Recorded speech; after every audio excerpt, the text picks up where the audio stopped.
नमस्कार दोस्तों, मैं आपका सीएस अक्षय। कल सीए इंटर का लॉ का पेपर है। उसमें क्या-क्या आने वाला है मैं 5 मिनट में आपको बताता हूँ। चलिए सबसे पहले फर्स्ट स्टार्ट करेंगे फर्स्ट चैप्टर से। अब अपना फर्स्ट चैप्टर की अगर मैं बात करूँ तो उसमें डेफिनिशंस है। तो डेफिनिशन में स्मॉल कंपनी के डेफिनिशन पढ़ के जाना, वो एग्जाम में आ सकता है। फर्स्ट चैप्टर में ज़्यादा कुछ है नहीं है बिकॉज़ वो एसोसिएट कंपनी क्या होती है, होल्डिंग सब्सिडियरी कंपनी क्या होती है, वो एक बार छोटा-सा पढ़ लेना, उस पे एक क्वेश्चन आ जाता है। सेकंड अगर मैं बात करूँ तो दैट इज़ इनकॉर्पोरेशन। अब इनकॉर्पोरेशन में देख लेना बच्चों, ओपीसी सबसे इंपॉर्टेंट है, 1% कंपनी। सेक्शन 8 कंपनी पढ़ के जाना, उस पे एमसीक्यू प्लस डिस्क्रिप्टिव क्वेश्चंस आने के चांसेस ज़्यादा है, अगर आपके पास टाइम कम है तो। तीसरे चैप्टर पे आते हैं प्रोस्पेक्टस पे।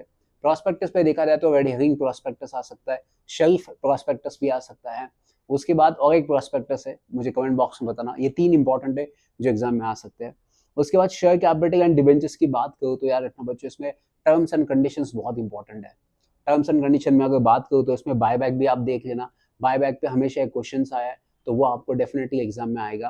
रिडम्पशन पे भी क्वेश्चन आया है, वो भी एक बार पढ़ लेना।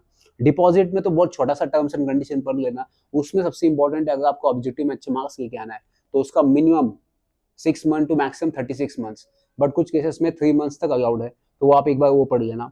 फिर अपन बात करेंगे रजिस्ट्रेशन ऑफ चार्जेस की। चार्जेस का टाइम लिमिट पढ़ लेना। 2 टाइम लिमिट है, पहले 30 दिन था, फिर 300 दिन था, फिर 6 महीने था, फिर बाद में वापस उसको 30-60 कर दिया, तो वो एक बार देख लेना। वो टाइम लिमिट पे क्वेश्चन आता है। अब मैं बात करूंगा मैनेजमेंट एंड एडमिनिस्ट्रेशन के इस पे।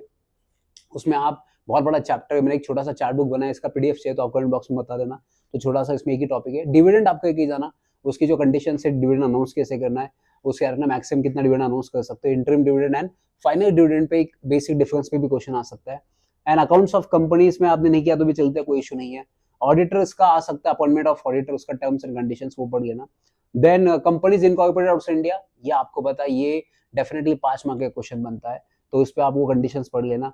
बाकी एलएलपी में क्या है आपको पता है, लिमिटेड लायबिलिटी पार्टनरशिप में बेसिकली ट्रिब्यूनल के पास पावर होता है कि जो पेनल्टी उसको वे ऑफ कर सकता है। कंपाउंडिंग ऑफ ऑफेंस क्या होता है, तो वो छोटा सा एलएलपी में पार्टनर्स क्या बन जाता है। अगर मैं पार्ट ए की बात करूँ 70 मार्क्स का, तो मैं अब अगर आपको मैं एक्सप्लेन करूँ इन शॉर्ट में कि आपके पास कौन सा टॉपिक है, स्मॉल कंपनी, उसके बाद वो OPC section 8 company, then dividend कितना डिक्लेयर कर सकते हो, बायबैक कितना कर सकते हो मैक्सिमम, देन सीएसआर एक्टिविटी का लिमिट पढ़ लेना, देन डिपॉजिट के टर्म्स एंड कंडीशंस पढ़ लेना। तो ये बेसिक आपको 5-6 पेजेस का ही है, ये आप कम से कम 20-30 मार्क आपको देखा जाएगा एग्जाम के पहले, तो ये कर लेना। फिर पार्ट 3 में फेमा किया तो सबसे अच्छी बात है, तो पार्ट 3 में आप सभी करना, बिकॉज 30 मार्क्स के 3 ही चैप्टर है, तो वो तो सबसे मैक्सिमम स्कोरिंग सब्जेक्ट है, मतलब टॉपिक है, तो आप वो पहले करके जाना। तो बच्चों देखिए, इसके अलावा मैं कहता हूँ कि आपने अभी तक जितना भी किया है उसको बस रिवाइज कीजिए एंड खुद के ऊपर भरोसा रखिए, पक्का आपको आएगा। एंड ये टॉपिक के बाहर कुछ नहीं आने वाला, और आपको अगर अभी नहीं आ गए तो लास्ट मोमेंट पे याद रखना, क्वेश्चन पेपर देख लेना लास्ट ईयर का, तो उसमें थोड़ा चेंजेस या मॉडिफिकेशन हो गया, वो पेपर आता है। तो बाकी आपने अभी तक जितना भी किया वही आएगा, बाकी कुछ टेंशन मत लीजिए, क्योंकि याद रखना बच्चों, अभी तक आपने जो भी किया है 3 महीने में पढ़ाई, वो अभी कल आपको पूरा कन्वर्ट करना है 3 घंटे में। तो ये मत सोचिए कि अभी मैं 2 घंटे में क्या करूँ, 3 घंटे में क्या करूँ, 8 घंटे में क्या करूँ, कुछ नहीं होगा बच्चों, सिर्फ खुद के ऊपर भरोसा रखिए। एंड मैंने जितना आपको पॉइंट्स बताए, जितने टॉपिक बताए, उतने ही बस करके चाहिए। आपको 30-40 जो आपको चाहिए एक्स्ट्रा मार्क्स, वो यहाँ से मिल जाएंगे। तो ये स्ट्रैटेजी यूज करना। एंड सबसे बड़ी इंपॉर्टेंट चीज़ है, हर क्वेश्चन जब लिखोगे तो उसमें फॉर्मेट बहुत अच्छे से मेंटेन करना, इंट्रोडक्शन, फिर फैक्ट्स, फिर कंक्लूजन, ऐसा रखना, वो आपके लिए बहुत बेनिफिशियल होगा। जैसे एग्जाम्पल मैं अगर कहूँ कि ऑडिट कमेटी का क्वेश्चन आया, तो audit committee section 177 of companies act 2013, audit committee किसके लिए होता है, तो वो बता देना। तो उसके terms and condition and conclusion, audit committee का फायदा क्या होता है, तो बता देना। तो कुछ कुछ पॉइंट्स ऐसा है जो इंपॉर्टेंट है। एंड प्रॉक्सी का पढ़ के जाना, एंड कोरम पढ़ के जाना। कोरम बहुत इंपॉर्टेंट है, कि अगर आपके जनरल मीटिंग में कोरम प्रेजेंट नहीं है तो आपका मीटिंग एडजन किया जाएगा, बट एडजन करने के बाद भी अगर कोरम प्रेजेंट नहीं है तो जितने भी मेंबर्स प्रेजेंट है वो कोरम माना जाएगा।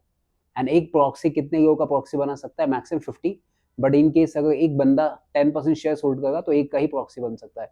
तो ये कुछ important MCQs and terms and condition है, वो आप एक बार देख लेना, एग्जाम में बहुत ही इंपॉर्टेंट है, आपको ये मार्क्स देके जाएगा। And all the best, task academy आपके साथ है, आप बिल्कुल मत टेंशन लेना, कल का पेपर बहुत ईजी जाएगा।